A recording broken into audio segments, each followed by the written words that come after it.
Bien, entonces ahora vamos a ver los números complejos. ¿Qué son estos números complejos que vimos anteriormente en esta especie de diagrama donde se juntaban todos los números reales más los números imaginarios?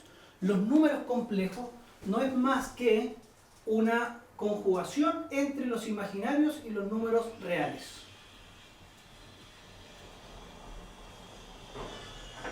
Normalmente los números complejos se denotan con una letra Z minúscula, ¿ya? Y se escribe como un A más un BI. ¿Qué me está diciendo eso? Que vamos a poder juntar un número real con un número imaginario. Estos números complejos tienen dos partes. Esto que está aquí, que es el numerito que está solo, se llama parte real. ¿Ya? Parte real.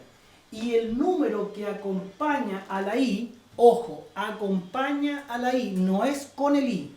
El número que acompaña a la I se llama parte imaginaria. La notación que usan en algunos casos para pedir que identifiquemos eso es un re y un in, que lo vamos a ver en un ejemplo. Tenemos un Z1 que es el 3 más 2i. Ese es un número complejo. Y si a mí me pidieran, por ejemplo, re de Z1, me están pidiendo la parte real del Z1. Y eso no es más que el 3 solito. Y me pueden también pedir el in de Z1. ¿Qué es eso? La parte imaginaria del número complejo Z1, que es en este caso solo el 2. Bien, estos números complejos, que son una adición o una resta de dos números, uno real y uno imaginario, lo podemos escribir de esa forma que se llama, algunos le dicen forma algebraica, forma binaria, puede también tener otros nombres, pero normalmente con esos dos basta, binaria o binomial. Ahora, eso yo lo podría escribir también de esta forma, 3,2. Y también estoy hablando de un número complejo. Por supuesto que uno lo puede confundir inmediatamente con un par ordenado, y de hecho esta forma se llama par ordenado, ¿ya? Pero cuando nos hablen de esto nos van a estar hablando de números complejos, por lo tanto no nos va a confundir con cualquier otro punto. Entonces, esto que está aquí, forma binomial, forma de par ordenado. Son maneras de escribir los números complejos, ¿ya? Ahora, esto que está aquí, este par ordenado, lo podemos asociar a un gráfico. Este gráfico lo podemos considerar como el punto 3,2 y es prácticamente lo mismo que nosotros vemos cuando trabajamos en el plano cartesiano, x, y, con la diferencia que este 3 ya no es la parte x, sino que es la parte real. O sea que este lado o este eje se llama el eje real. Y el 2 corresponde a la parte imaginaria, o sea el in. Y esto es la parte imaginaria. Por lo tanto, este plano ya no se puede llamar plano cartesiano, se llama plano de Argand.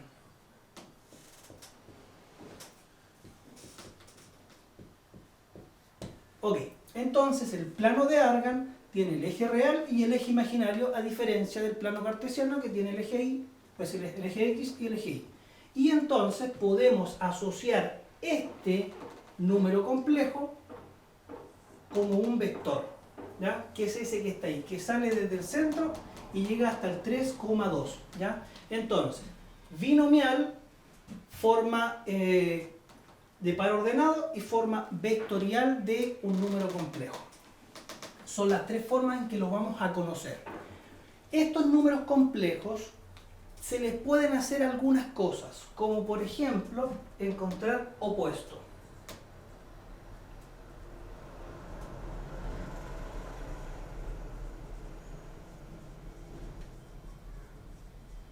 El opuesto de un complejo no es más que cambiarle el signo a esto. Es decir, Z1 negativo, esto va a significar que es menos 3 menos 2i, al igual que los números reales, en los números racionales. El opuesto es cambiarle el signo, ¿ya?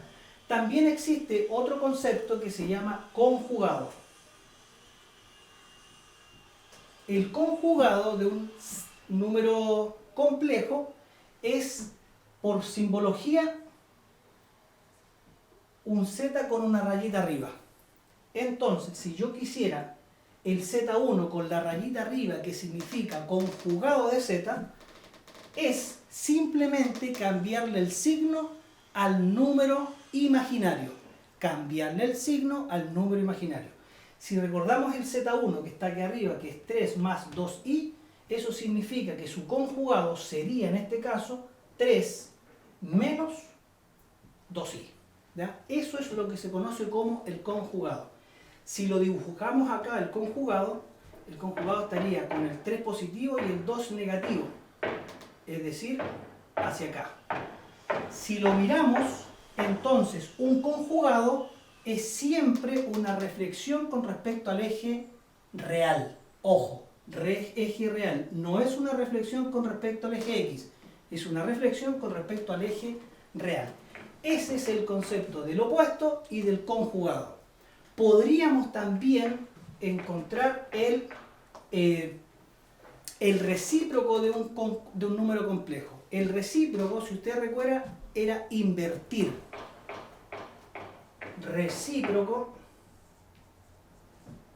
de un complejo.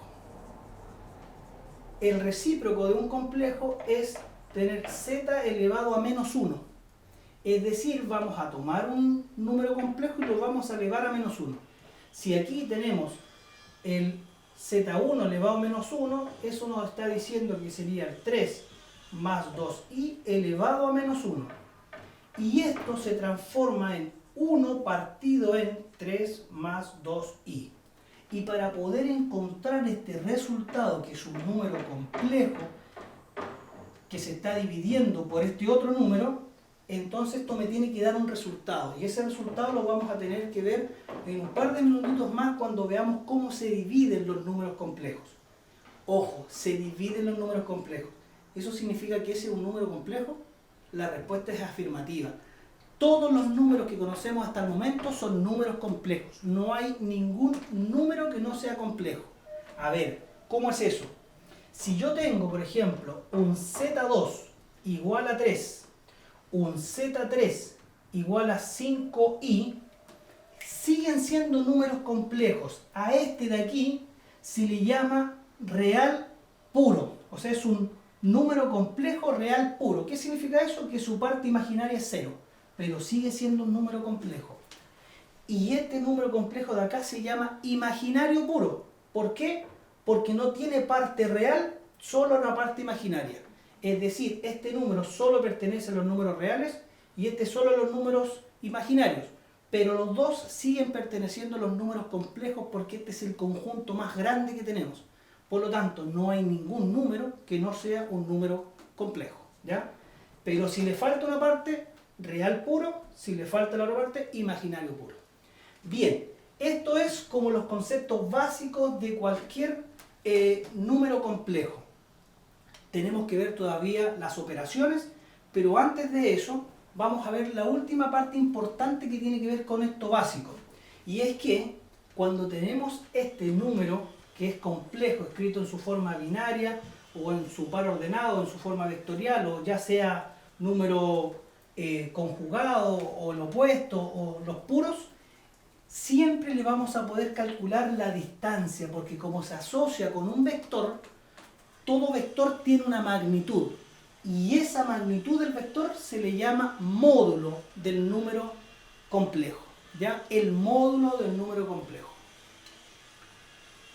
Módulo de un complejo. Este módulo de un complejo proviene de lo que es la longitud de un vector. Y la longitud de un vector no es más que la aplicación del teorema de Pitágoras. Si se fijan, este vector está asociado a este triangulito rectángulo. Este triangulito rectángulo que tiene un cateto que mide 3 y el otro cateto que mide 2. Es decir, los valores de la parte real y la parte imaginaria. Y si yo quisiera calcular ese, sería este al cuadrado más este al cuadrado igual a este al cuadrado. Es decir, el módulo de un z cualquiera va a ser la raíz de la parte real al cuadrado más la parte imaginaria al cuadrado. Es decir, en este caso, el módulo de z1 sería la parte real, 3 al cuadrado, más la parte imaginaria, 2 al cuadrado. Le sacamos la raíz, 9 más 4, la raíz de 13. Esa es la longitud o el módulo del conjugado. Fíjense que hay otra cosa importante. Si tenemos, por ejemplo, un z4 y digo que esto es 3 menos 4i y pido su módulo, podemos usar todo lo que sabemos de lo relacionado con el triángulo rectángulo y Pitágoras. ¿Por qué? Porque sigue siendo un triángulo rectángulo asociado. Si yo tengo un 3 y tengo un 4, imaginariamente digo, me voy a mover 3 para acá, 4 para abajo, entonces por Pitágoras este módulo es inmediatamente 5. Eso sería bastante bueno que se dieran cuenta porque les da más tiempo para resolver otros ejercicios y obviamente lo hacen de manera más rápida estos que está acá. Bien, ahora vamos a pasar entonces a las operaciones con los números complejos.